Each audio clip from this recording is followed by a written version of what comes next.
The other day I decided to torture myself and last minute join what I'll call a Danish foot march, and my awesome wife decided to do it with me despite having to go TDY the next day, leaving at 5 a.m. It's a 20-kilometer march with a 25-pound ruck, and here's how it went.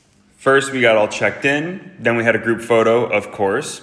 The designated route was 2 laps on base. Now, having done the Norwegian foot march, I do know that one is pretty regulated, has to be relatively flat, so many degrees outside, etc. This route was through a forest, uphill, downhill, up and down sidewalks, constantly going through different terrain. Some of it was kind of sandy or dusty, then it was paved, then it was kind of cobblestone, then it was rocky. So this was definitely much more challenging in a sense, and sometimes it was uphill for a good amount of time. This first part, after getting through the forest, you can see my wife and I are in high spirits right at the beginning there. I believe we were maybe like a mile and a half or so in, having gone through the forest and uphill a little bit. Finally, when the forest broke, I thought I'd be able to gain some time back after there was a bottleneck going into the forest. So this is about where I broke away from the group and started to do a little jog.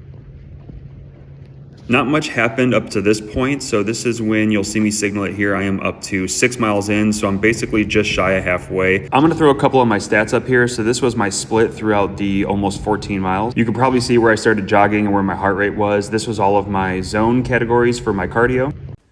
I had finished the Norwegian foot march in 4 hours and 17 minutes. So if I was going to run another, what would that be, 4 something miles, definitely got to dial it in a little bit. Going to do some more training when they host the Norwegian foot march so I can accomplish that time again.